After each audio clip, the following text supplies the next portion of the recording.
Fala galera, beleza? Vamos trocar uma ideia sobre Corinthians 3, Vasco 1, jogo válido pela 35ª rodada do Brasileirão, disputado hoje, dia 24 de novembro, um domingo, às 4 da tarde em Itaquera. Estive mais uma vez presente no estádio, a fiel torcida deu um show, quase 46 mil pagantes, casa cheia de novo, para ajudar o Coringão em mais uma vitória. A 6ª vitória seguida no Brasileirão, uma arrancada espetacular do Corinthians na reta final do campeonato. Então, sem mais delongas, vamos contar a história desse jogo, vamos conversar um pouco sobre como foi esse jogaço aí do Coringão.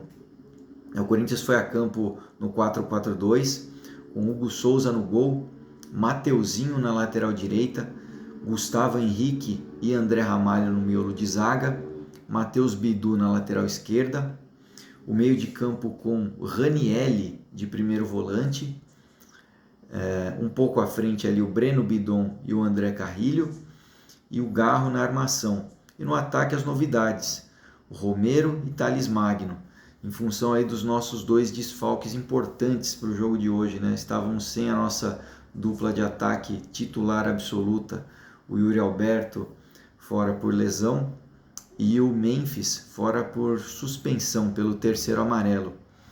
Então tínhamos aquela dúvida, né, de como se comportaria o nosso ataque sem o Yuri e o Memphis. E acabou dando tudo certo, né? Como a gente vai ver aqui no decorrer do vídeo, né? Coringão ganhou de 3-1.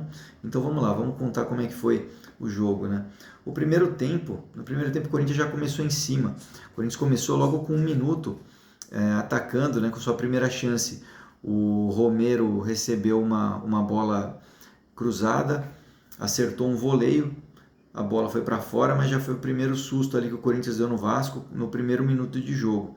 E o Corinthians segue em cima, segue na pressão para cima do Vasco, cria mais uma chance na sequência, mais uma bola alçada na área, o Garro cabeceia, a bola passa perto, né? mais um ataque bom do Corinthians ali, o Corinthians começando o jogo pressionando bastante, não deixando o Vasco jogar.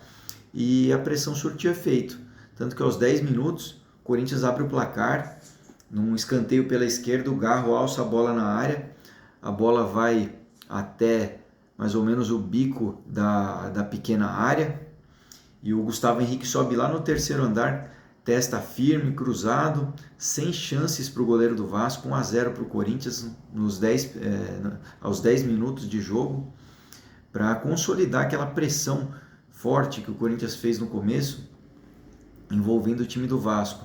E na sequência, aos 14 minutos, o Corinthians amplia o placar, numa jogada, numa tabela linda, que a bola passou no pé de vários jogadores do Corinthians, até que chega para o Romero na entrada da área. O Romero ajeita para o Garro, que chega batendo de esquerda, aquela bola rasante, peito de pé forte, que ele gosta de pegar. O Léo Jardim chega a encostar na bola, mas não teve força suficiente para desviar, e a bola entra 2-0 para o Corinthians, né? Um foguete do Garro, mais um golaço que ele faz, né, para a coleção dele ali. E 14 minutos, 2-0 para o Corinthians, né? Um início de jogo parecido com o que foi contra o Cruzeiro em Itaquera no meio de semana, só que dessa vez o Corinthians não parou de jogar, o Corinthians continuou atacando, continuou em cima, continuou envolvendo o Vasco e dominando o jogo, tanto que aos 23 minutos o Corinthians faz o terceiro gol.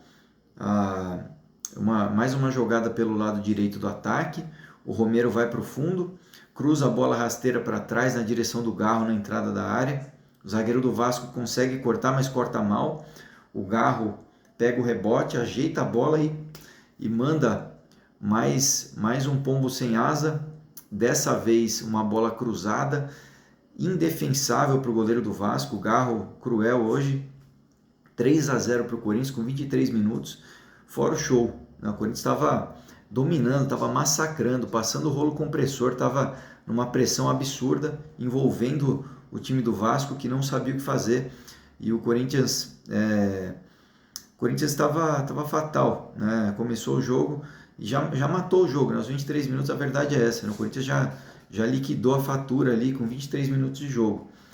E tanto que o Vasco, ele só foi acertar o primeiro chute no alvo aos 40 minutos do primeiro tempo. Uma finalização de longe do Puma Rodrigues, lateral direito. Só que a bola foi no meio do gol, o Hugo pegou sem dificuldades. E a tônica do primeiro tempo foi essa, né? O primeiro tempo acabou 3-0 para o Corinthians. Um domínio total do time do Corinthians, que se comportou muito bem. Avassalador aí o primeiro tempo do Corinthians. Corinthians voltou para o segundo tempo sem alterações, natural, né? Até pelo primeiro tempo que fez. Time muito bem, então foi mantido. Então, no segundo tempo, o Corinthians ele reduziu um pouco o ritmo e passou a administrar a vantagem, né? A grande vantagem que construiu ali no primeiro tempo. Mesmo reduzindo o ritmo, o Corinthians criou algumas oportunidades interessantes no segundo tempo, né? Levou mais perigo, né? em mais vezes do que o Vasco, né?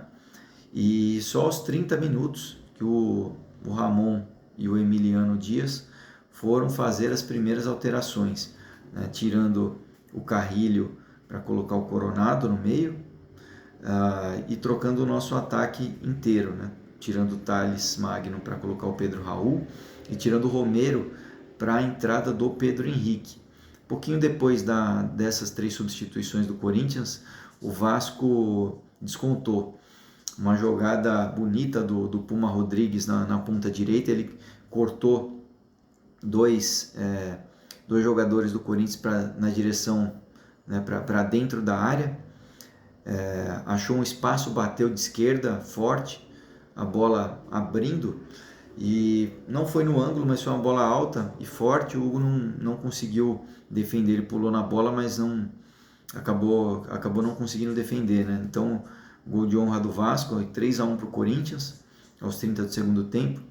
Aí, um pouquinho depois ali o Ramon Dias faz mais uma alteração, sai o Ranielli para a entrada do Alex Santana, um volante por outro, e um pouquinho mais à frente, já para segurar o resultado, o Garro sai para a entrada do Charles. E aí o Corinthians só administrou o restante do jogo. Final de jogo, Corinthians 3-1. O resumo do jogo foi um amasso do Corinthians no primeiro tempo, placar resolvido já no primeiro tempo com 3-0, e o segundo tempo o Corinthians administrou o resultado, reduziu o ritmo, chegou a tomar um gol, mas que não comprometeu no resultado final. Acabou 3-1, ótimo jogo do Corinthians, e destaco aqui, né, um ótimo jogo, especialmente no meio de campo do Corinthians hoje, que se comportou muito bem. Eu particularmente estava curioso para ver como que seria o comportamento do Ranielli, né, porque o nosso titular, né, pelo menos vinha sendo assim, era o Martinez, que ficou no banco.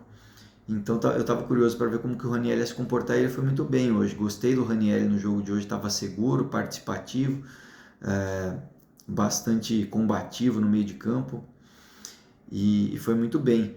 O Carrilho também jogou demais, ditou o ritmo do jogo, cadenciou bem. Breno Bidon também jogou muito bem, deu bastante opção de passe, participou bastante do jogo. E o Garro, sem comentários, né? 2 gols, uma assistência, uma partida de almanaque, né, do Garro. Para mim, o melhor em campo, assim, disparado, né? E eu estou gostando muito dessa dupla de zaga com o Gustavo Henrique e o André Ramalho também, né? Para mim, pelo menos no momento, seria a minha dupla titular, né, de zaga, o Gustavo Henrique e o André Ramalho, podendo ali mudar para 3 zagueiros, dependendo do adversário, né, se precisar de uma proteção maior. Mas enfim, um ótimo jogo do Corinthians, 6ª vitória seguida, 18 pontos em 18 possíveis nos últimos 6 jogos, uma arrancada, né, volto a dizer, espetacular do Corinthians. né? Então, o Corinthians se consolida em nono lugar, né? Já havia passado o Vasco na rodada passada, né? Tinha ficado um ponto à frente do Vasco, agora estamos 4 à frente do Vasco. Estamos também à frente do Atlético Mineiro agora, consolidados, né? Com o mesmo número de jogos. E a nossa situação é a seguinte, né? Já até fazendo a análise da tabela e da projeção para os próximos jogos. Nossa situação é rebaixamento, né, já ficou para trás, né, Z4 ficou para trás, praticamente a questão matemática, inclusive de Z4 já ficou para trás, né, restando apenas, por exemplo, se o Criciúma perder o jogo dele da rodada 35 amanhã contra o Fluminense, aí o Corinthians já se garante matematicamente na Série A. Mas enfim, no momento, né, no momento moralmente falando e até na questão de desempenho, o Z4 já tinha ficado para trás, né? Falta só aí a questão matemática, né? Que né, pelo andar aí da carruagem vai também se consolidar, seja nessa rodada ou na próxima, o risco de rebaixamento será de zero, né? Então a gente já está falando aí de vaga em Sul-Americana, que a gente também já está super bem ali na questão das vagas da Sul-Americana. E o objetivo principal é uma vaga na Libertadores, né, na pré-Libertadores do ano que vem, né, de 2025, o que é o que eu vou comentar agora, né, que é a questão da projeção. O Corinthians está com 47 pontos, a mesma pontuação do Bahia e a mesma pontuação do Cruzeiro, né? A diferença é o Bahia o Bahia está em oitavo, o Corinthians está em nono, o Bahia está em oitavo e o Cruzeiro em sétimo. O Bahia e o Cruzeiro ambos têm uma vitória a mais que o Corinthians e o Cruzeiro tem um jogo a menos, né? Ele vai cumprir esse jogo que ele tem a menos, que é dessa rodada 35, no meio de semana contra o Grêmio no Mineirão. E na próxima rodada, o Corinthians vai encarar o Criciúma fora, né? É um jogo que pode ser um jogo difícil para a gente, né? Porque o Criciúma está lutando para não cair, ele está em 17º e ele vai jogar em casa, né? Jogar no Heriberto Wilson não é tarefa das mais tranquilas, mas o Corinthians, em compensação, terá, né, o retorno do Memphis, com certeza, né, que cumpriu suspensão automática pelo terceiro amarelo, e a gente espera que o Yuri volte, né, de lesão, né, já na próxima rodada, né, tomara que ele retorne já para a gente ter o nosso ataque titular de volta, que vai ser muito importante para esse jogo contra o Criciúma. Por quê? Nesse jogo é importante a gente pontuar, seja ganhando ou ao menos empatando, porque se o Corinthians empatar pelo menos, né, o que eu estava pensando aqui, é o seguinte, né, o Bahia vai pegar um jogo que é relativamente fácil, né, na próxima rodada, fácil não, menos complicado para ele, porque o Cuiabá vai ser o adversário do Bahia, o Cuiabá, eles vão jogar em Cuiabá. O Cuiabá já está praticamente rebaixado, né? Não me recordo se matematicamente já está rebaixado, mas enfim, né? É uma situação muito difícil do Cuiabá e não vem jogando bem, enfim. Eles vão jogar em casa contra o Bahia. Então a maior probabilidade, a meu ver, seria de uma vitória do Bahia. E aí, se o Bahia ganhar e o Corinthians, vamos fazer uma projeção pé no chão aqui. Vamos supor que o Corinthians empate com o Criciúma fora. Não, uma projeção mais cautelosa. E o Bahia ganhe do Cuiabá, o Bahia vai passar o Corinthians em 2 pontos. Né? Ficaria o Bahia com 50 e o Corinthians com 48. E na rodada 37, o Corinthians pega o Bahia em Itaquera. Aí o Corinthians vai ter a obrigação de ganhar, né? Porque ele quer ir para a Libertadores. Aí o Corinthians passaria o Bahia em pontos, né? E ficaria tranquilo, né? Até com não teria essa questão da mesma quantidade de pontos e do critério de desempate, que para o Bahia é melhor ali, né? Que tem uma vitória a mais. E o Cruzeiro, na rodada 36, ele pega o Bragantino, em Bragança. Então é um jogo que é mais ou menos como o Corinthians contra o Criciúma na rodada 36, né? É um jogo que pode ser fácil para o Cruzeiro, mas ao mesmo tempo não dá para ter certeza, porque o Bragantino vai jogar a vida, né? Tá ali em 18º, com 37 pontos também, assim como o Criciúma, né? Então a próxima rodada, tudo pode acontecer, né? Mas vamos ver, né? O Corinthians pontuar na próxima rodada é o mais importante. O melhor do cenário seria uma vitória, mas o empate, pelo menos, já não é de todo ruim para o Corinthians, já serve. Né? Pensando na rodada 37, como eu falei, que a gente vai pegar o Bahia na Neoquímica Arena e o Cruzeiro vai pegar o Palmeiras, que está brigando pelo título. O Cruzeiro vai jogar no Mineirão na rodada 37 contra o Palmeiras, mas vai ser um osso duro ali para o Cruzeiro. E aí na última rodada, o Corinthians pega o Grêmio na Arena do Grêmio, o Bahia pega o Atlético Goianiense já rebaixado, né, em casa, e o Cruzeiro pega o Juventude fora, né? Jogar no Alfredo Jaconi não é tarefa das mais tranquilas. Então essa é a situação, né? São mais 3 rodadas, até nessa rodada aqui, Corinthians, Bahia e Cruzeiro empatados com 47 pontos, Cruzeiro ainda com o jogo da rodada 35 por fazer, e essa é a situação de momento. E é importante falar, esclarecer a questão das vagas para Libertadores, que a situação ela está, né, hoje ela está da seguinte forma: o Cruzeiro perdeu a final da Sul-Americana para o Racing.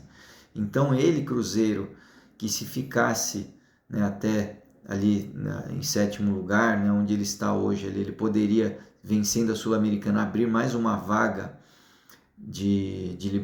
para Libertadores no ano que vem, já não vai abrir mais essa vaga.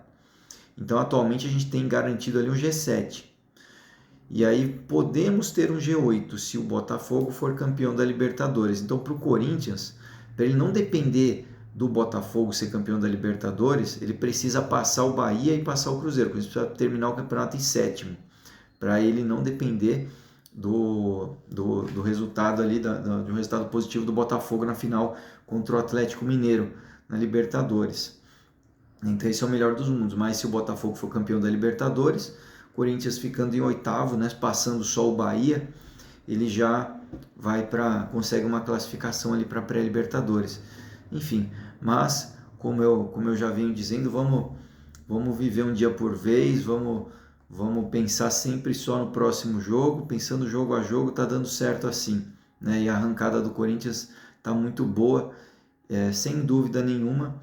O momento ali, né, entre esses 3 times, Corinthians, Bahia e Cruzeiro, quem vive o melhor momento é o Corinthians. A gente tem que aproveitar isso, né? Então é isso, né? Esse foi o resumo, a projeção, né? O resumo do jogo. 3-1 para o Coringão ali contra o Vasco, e mais uma vitória, a 6ª seguida, nessa sequência aí, Corinthians embalado, né? Tomara que até o final do campeonato a gente continue nessa pegada aí. Valeu, galera, um abraço, vai Corinthians!